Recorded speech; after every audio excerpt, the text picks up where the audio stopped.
some sick lines. Yeah, I got some sick rhymes. This game's too easy. We winning all the time. I wrote this song right here with Union County on my mind. You in Brave Nation once you pass them county lines. And if I'm in your county, then your county's mine. Hello, Brave Nation. It's week 1 of our winter sports. Let's get right to Derek Phillips and girls basketball.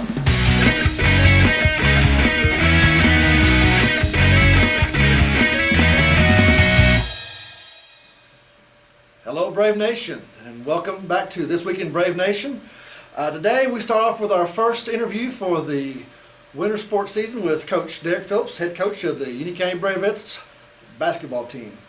Coach, tell us a little about your team this year and what all you expect.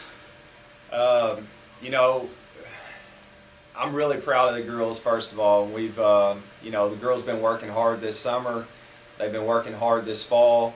Our team is got a good mixture of experience and young girls coming in, and the older girls are really nurturing the young girls and kind of helping them understand what we expect as a program. And we've just been really impressed with the leadership so far. We've been impressed with the chemistry of our team, and it's just a whole new feel for us this year, and we're excited about it. Last year you graduated one senior on a team that was very young, and most of that same team returns for this year. How has that gone on with certain members of your team, and have certain members stepped up into that leadership role that you didn't expect, and have others as well too, though, kind of been appointed to that? Yeah, our seniors have done a great job in taking over that role, and most of them expect, all of them expect, know what we expect as a coaching staff, know what we expect in our program, and they're doing a great job of, like I said, mentoring the young girls and nurturing them and bringing them along. And we feel like most of our girls understand our system at this point. They know the style of play that we want to play, and they understand our system offensively and defensively. And it's just a matter of teaching those young girls and bringing them in, and helping them be more understandable about what we want to do as a team. But those older girls have been great, and they've stuck around this program. Paige Wells has been here for 5 years. Molly and Emily both have been here for 4 years. They know what high school basketball is all about. They know the competition and the level of competition that we're up against in our district. And so, they're challenging and pushing those young girls, and it's helping them and being more competitive and working hard in practice. We just talked about a few of the senior girls and their leadership roles, though. But let's talk about who all this year within your team, though, do you expect to be varsity contributors throughout your season? Yeah, we're able right now to run 7 or 8 girls out there on the floor, and we feel like all of those girls give us a great opportunity to contribute in some way. With offensive threats, with Rayo Bivin and her abilities to get to the basket and drive. We've got some shooters in Molly Morris and Maddie Hagan, and Kramer Jenkins gives us a great post presence. And I want to talk about last night's game, but I understand. But she gives us a great post presence down low. She's big and strong, and she uses her body well. And then, Paige Wells can come in and she can contribute with her length and her athleticism and help us to give some defensive changes and different looks to show teams. Of course, Draylee Robertson, she's been a varsity contributor for 2 years now. Strong and athletic. She can get to the basket. She's a great rebounder. She's great on the defensive end. We have several girls that we feel like we can run out there, and they give us a great opportunity to win a game. Madison Morris is a freshman coming in. She's played a lot and played all over, and she's ready for varsity basketball. And and she's showing that day in and day out in practices and in scrimmages so far up to this point. Continuing on, speaking about Tuesday night, you guys had your first game of the season this year, hosting the Crittenden County Lady Rockets. Tell us a little bit about that game and the victory. Yeah, first game of the year, everybody had a little nerves. Even as a coach, had a little nerves myself. But in the first half, you could see those nerves a little bit. But in the second half, the girls seemed to relax a little bit. We stuck to the game plan. We were able to get to the basket and score inside. Our outside game wasn't quite working for us as far as shooting the ball from the perimeter, but we were able to get them on a step and able for girls to get to the basket on the dribble and on the drive. We were able to go on a little run there, and our defense picked up too. And the defense led to some transitions and some outlets where we could shoot some layups and score some points.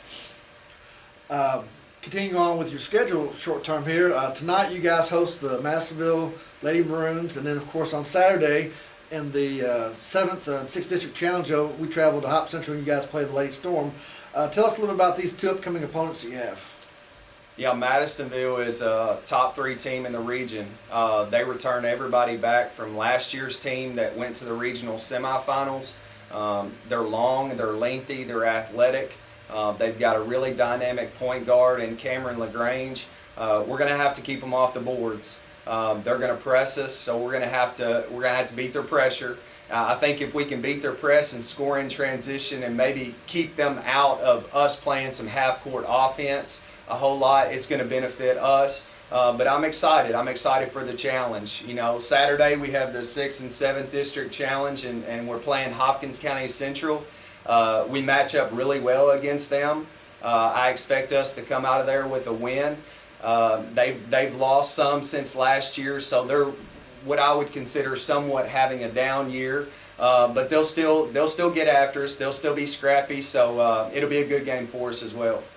And I know coaches don't like to talk about looking ahead though, but looking at your schedule throughout the rest of the season though, are there any particular dates though that you're looking ahead thinking that are different from previous years though that you're excited about? Or I know this year you guys traveled to for during Christmas break to Murray, I believe. Yes, and I'm excited about that. I'm excited about that trip. The girls, I know, will be excited about it as well. Getting to stay overnight and to build that chemistry as a team and to spend a lot of time with each other over the holidays and to play some different competition as well. We'll see some different teams down there that we haven't seen, so it'll be a good opportunity for us to play some different teams outside of our area. And so it'll be a fun trip for us. I'm excited about that one. Thank you very much, Coach. That has been your Bravettes Basketball Minute with Coach Derek Phillips.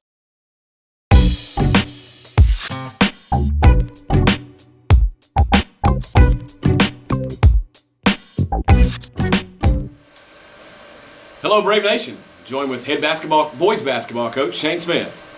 Coach, just tell us a little about your team this year as you prepare for the season to start. You go to Hopkins Central on Saturday to play Hopkins Central in the 6th, 7th District Challenge in your next game. Just tell us about your team, some of your varsity players, and who you expect to be contributors. Yeah, so the expectations are high this year for this veteran ball club. We have 8 juniors on the team, 1 senior, and some sophomores with some experience back. Our district will be competitive again this year. All 3 teams have the majority of their lineups back. It'll be competitive throughout the entire season as well. We've loaded our schedule up with some showcase tournaments and exposure for some of our players around the state. There's a lot going on with our program right now as far as guys working hard and doing the work necessary on the court and off the court to make our program a success. Kell gets a lot of recognition throughout the state, but you got some other guys who could be big contributors for you. Absolutely. Eli Wilkes came on strong at the end of last season, had a great district tournament. Caleb Knipe had a really strong district tournament. Clem Johnson, with his size, could be a big force for you. Talk about those guys in particular, and who else you think you might need to provide some leadership to this team and some scoring. I think we've got several guys who can score the basketball. Obviously teams are going to key on Kel this year. He's going to see a lot of double teams. Teams are going to try to get the ball out of his hands. They're going to load the paint up and try to draw some charges on him. We've got to share the ball, make sure we're working it inside out. Wilkes is shooting at a high percentage from last season even into this season. He's at about 50% right now from behind the arc. He's a good decision maker with the basketball as well. He shares it, you know. And then Caleb Knipe, who was an all-district player last year, we're expecting big numbers from him on a nightly basis. He's got to be a 10 and 10 kind of guy every night. And you know, with Iverson and the experience that he has, you know, and the size that he brings, and his willingness to do the dirty work in the paint and rebound the ball for us, and then Clem has come a long way as well. You know, just making a difference around the basket for us with his length, you know, altering shots and rebounding the basketball, and hopefully he can be a guy that can get us 8 to 10 a night as well. You know, and then you've got some young guys that might be able to step up for us this year with Isaiah Manuel, who's, in my opinion, one of the most talented freshmen in probably Western Kentucky, maybe the state. And then you've got Elijah Mackey. Eli works his tail off at everything he does. He can shoot the ball very well. He does everything that we ask him to on the court and off the court. So, and then you've got Ethan Corbett, who's a sophomore as well, that will probably give us those blows that we need when Kel gets in foul trouble or he needs a breather. So I think we've got some depth to us. I think we've got a lot of guys that can contribute. So we're looking forward to it. And then looking ahead at your schedule, particularly for this week, you play Caldwell County in the 6th, 7th District Challenge, and then your home opener is on Tuesday against University Heights Academy. Do you know anything about those two teams that you can tell your fans about? Well, we don't play Caldwell County this weekend. We play Hopkins County Central this weekend on Saturday. They're a young ball club. They have a new coach, so they're probably going through some growing pains right now and learning the new system. Their coach, Michael Fralix, is a great basketball mind and was a special talent in high school as well. So we'll have our work cut out for us. We're going to focus on ourselves the next couple days of practice, especially on the defensive end of the floor. And then we'll take about 30 minutes each day on Thursday and Friday to game prep for Hopkins Central. And then you've got a guard-heavy UHA team coming in here on Tuesday night for our home opener. They've got 3 guards that are as quick as anybody that we'll see all year. You know, and the Crump kid in their season opener against Murray dropped 36. So, you know, we've got to make sure that we contain guards with the dribble penetration, contest their jump shots, and use our size and attack the painted area against them. And then the following weekend, we're going on the road and traveling to Mason County, which we're excited about that as well. And we'll talk about the upcoming games each week as we do this segment, but just to preview the entire schedule quickly in our first session. Like you said, you've got a road trip to Mason County. We're going to play Bracken County and Mason County. You've got Owensboro, you've got Paducah-Tillman, Christian County, Hopkinsville, Madisonville, University Heights, Fleming County, Ashland Blazer, Lewis County. You've got some really good teams on the schedule. Really beef the schedule up, which in turn should help you come postseason time. Yeah, I think so. And there's probably going to be some games where we go through some growing pains as well. You know, we lost 2 key players from last year's team with Alex and Cade. You know, and those were 2 big roles to fill. I mean, you know, Cade Duncan with his inside presence and being able to score the ball inside out and rebounding the ball, and Alex's ability when he gets hot to shoot lights out, and another guy that rebounded the ball well. That's about 25 points and 12 to 13 rebounds a night that we've got to replace. But we have the talent to do that. I think the key piece for us is the leadership piece, and this team becoming a player-led team versus a coaches-led team. And you know, some of those growing pains we've experienced last night at Owensboro against a very, very worthy opponent. You know, in scheduling those tough games, I've heard several coaches that are very successful in the state of Kentucky say, if you want to be the best, you got to beat the best. You know, we could schedule some weaker opponents and probably win by 25 or 30, but I think scheduling those tough opponents will only pay dividends, like you said, in the postseason run. Well, there you have it. The Braves basketball preview for the start of the season. We hope to have a large crowd on hand Tuesday night as the Braves open their season against University Heights Academy. JV game will be at 6, varsity at 7:30. Thank you. We'll see you in our next segment. Go Braves.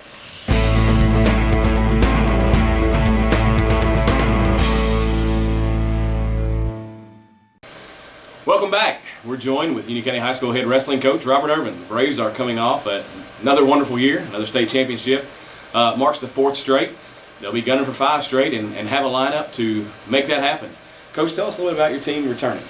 Well, we've got a lot of seniors this year and a lot of leadership.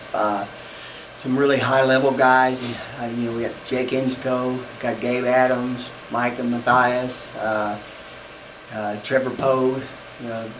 Just to name a few of those. We have some great juniors in Payne Carr. Hope I don't miss anybody, but we got a load of those top-level juniors that are coming in. Stephen Little's a hammer. Great group of underclassmen as well, so we got a nice group. You've got a realm that do a good job of ranking. You're not necessarily an official poll. It's not a Cage State poll. It's not a Coaches Association poll, but they do a really good job of ranking the kids and getting them into a pretty good order of how they'll finish, and have done a tremendous job with that. You've got 10 guys ranked in the top 2 in their weight class in 14 weight classes. Yeah, that's we try not to focus on rankings. I always tell the guys, at the last tournament of the year, that's all we worried about, and then we'll prove it then. You've got a great duel coming up this weekend at St. X. Tell us a bit about that. Yeah, we're really excited. What we did, like you said, we tried to beef up our schedule this year, and I think we have a team that can compete at a high level.